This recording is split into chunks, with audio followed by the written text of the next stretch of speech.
안녕하세요 여러분, 로마 순찬 따르투포 네로입니다. 오늘은 오랜만에 와인 이야기를 들고 찾아왔는데요.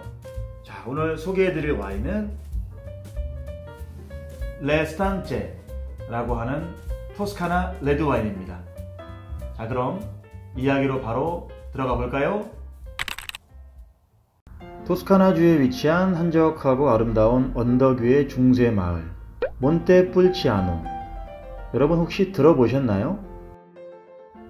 이 몬테풀치아노를 대표하는 두 이름이 있다면 이 도시 출신의 1400년대 위대한 시인이자 인문학자였던 안젤로 폴리치아노와 티안티 클라시코 브루넬로와 함께 토스카나를 대표하는 와인으로 이 지역에서 생산되는 비노 노빌레 디 몬테풀치아노일 텐데요.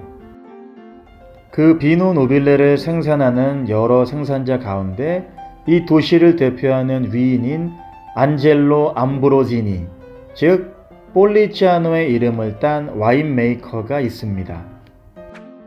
바로 까를레띠 가문이 운영하는 폴리치아노란 와이너리인데요.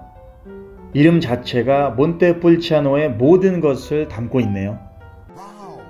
오늘날 페데리코 까를레띠가 책임을 지고 만드는 폴리치아노의 대표적인 와인은 산조베제를 베이스로 하는 훌륭한 토스카나 레드 와인인 비노 노빌레 디 몬테풀치아노인데요. 오늘 영상에서 소개할 와인은 이 폴리치아노에서 만드는 보르도 블렌딩 와인인 레스탄체입니다.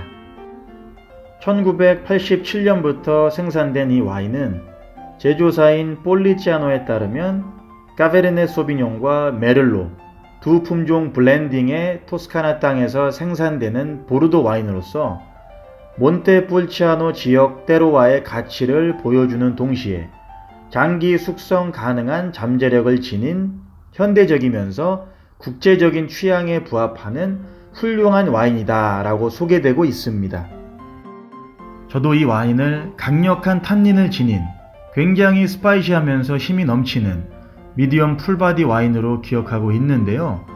얼마 전에 자주 가는 에노테카에서 1996년도 빈티지를 봤습니다. 조만간 구해서 마셔볼 예정입니다.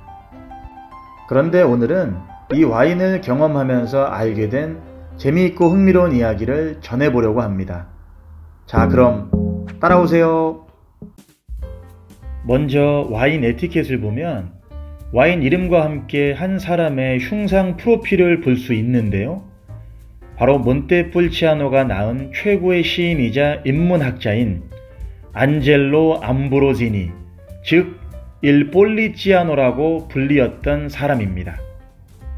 그는 마르실리오 피치노 등과 함께 메디치가 주도했던 신플라톤주의의 중심 인물이기도 했고, 피렌체 군주였던 위대한 로렌조 데 메디치의 절친이자 그의 자녀들을 위한 가정교사이기도 했습니다. 한 가지 흥미로운 사실은 폴리치아노가 메디치 궁정에 들어가 로렌조 데 메디치의 큰아들이었던 피에로 데 메디치를 교육을 할 때 독실한 신앙심을 가진 피에로의 어머니이자 로렌조 데 메디치의 아내였던 로마 귀족 가문 출신의 클라리체 오르시니와 교육 방향을 놓고 갈등을 빚었다는 점인데요. 결국 1479년 메디치의 가정교사직을 놓고 피렌체를 떠나 1년 정도 이탈리아 북부 지역을 다니던 폴리치아노는 이듬해였던 1480년 피렌체로 다시 돌아와 로렌조 데 메디치와 좋은 관계를 이어가면서 다시 메디치 가문의 가정교사로 복귀하진 않지만 메디치 궁정에서 벌어졌던 수많은 연회들과 인문학 모임에 참석을 하여 로렌조의 또 다른 자녀들과 당시 로렌조의 눈에 들어 메디치 궁정으로 입양되었던 한 어린 예술가에게 인문학적인 영향을 주게 되는데요. 1513년 교황 레오 10세로 등극하는 조반니 데 메디치와 미켈란젤로 부오나로띠가 바로 그들이었습니다. 그리고 시인이기도 했던 그가 살아생전 남긴 미완성의 옥타브 운율의 피렌체 방언으로 쓰인 작품 이름이 바로 레 스탄체인데요. 스탄체 페르라 지오스트라 라는 이름으로도 알려져 있습니다. 이 레 스탄체는 1475년 1월 29일 피렌체의 유서 깊은 장소 중 한 곳인 산타크로체 광장에서 벌어진 마상 경기 승리를 주제로 지어진 운문 작품인데요. 메디치 가문과 연관이 깊었던 폴리치아노가 그 마상 경기에서 승리한 남자인 로렌조 데 메디치의 동생이었던 줄리아노 데 메디치를 위해 지은 헌시였습니다. 이 마상 경기에서 줄리아노는 경기 전 한 여인에게 승리를 약속하고 경기 후 이윽고 승리를 바치게 되는데요. 그녀는 바로 줄리아노의 연인이었던 시모네타 베스푸치였습니다. 이미 그 당시 마르코 베스푸치의 배우자였던 제노바 출신의 아름다운 여인 시모네타 베스푸치는 줄리아노뿐만 아니라 그의 형이었던 로렌조 그리고 피렌체의 모든 시민들에게 그녀의 아름다움으로 큰 사랑과 칭송을 받고 있었는데요. 그들 가운데 시모네타의 아름다움에 매료되어 평생 그녀를 흠모했던 한 예술가도 있었습니다. 그는 바로 산드로 보티첼리였습니다. 안타깝게도 시모네타는 그녀에게 바쳐진 마상 경기 승리 후 1년 뒤였던 1476년 23살이라고 하는 젊은 나이에 폐결핵으로 세상을 떠나는데요. 그로부터 2년 뒤였던 1478년 그녀의 연인이었던 줄리아노도 교황 시스토 4세의 비호 아래 시도되었던 메디치 가문 암살 사건으로 비극적인 생을 마감하면서 시모네타의 뒤를 따르게 됩니다. 콘주라 데이 파찌, 파찌가의 음모라고 불리우는 이 비극적인 사건 이후에 어떤 식으로든 음모에 관여했던 교황 시스토 4세와 큰 타격을 입었던 메디치가는 결국 전쟁을 피하고 서로 화해를 시도하게 되는데요.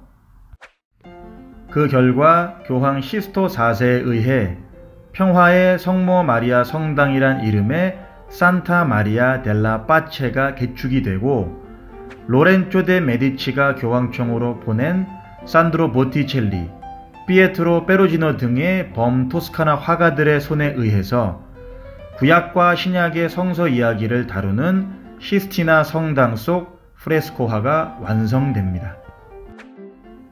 그로부터 수년 뒤 시모네타 베스푸치는 우리가 모두 다 아는 것처럼 산드로 보티첼리의 그림인 봄과 비너스의 탄생 속 미의 여신으로 등장하면서 불멸의 생을 이어가게 됩니다. 그리고 평생 그녀를 흠모했던 보티첼리도 1510년 숨을 거둔 후 그의 바람대로 어릴 적 자신이 세례를 받았던 성당이자 베스푸치 가문의 보호 아래 시모네타가 잠들어 있던 온니 산티 성당에 그의 작품과 함께 매장되었습니다. 이렇게 와인 한 병으로 풀어낼 수 있는 스토리가 정말 무궁무진하다는 걸 다시 한번 느끼게 됩니다. 할 이야기는 더 있지만 오늘은 여기서 줄이겠습니다. 미완성으로 남은 시인 레 스탄체처럼 언젠가 이 와인을 마시면서 폴리치아노와 로렌조 데 메디치, 줄리아노와 시모네타 베스푸치, 그리고 보티첼리와 미켈란젤로의 영원히 끝나지 않을 이야기들을 이어가 보는 건 어떨까요?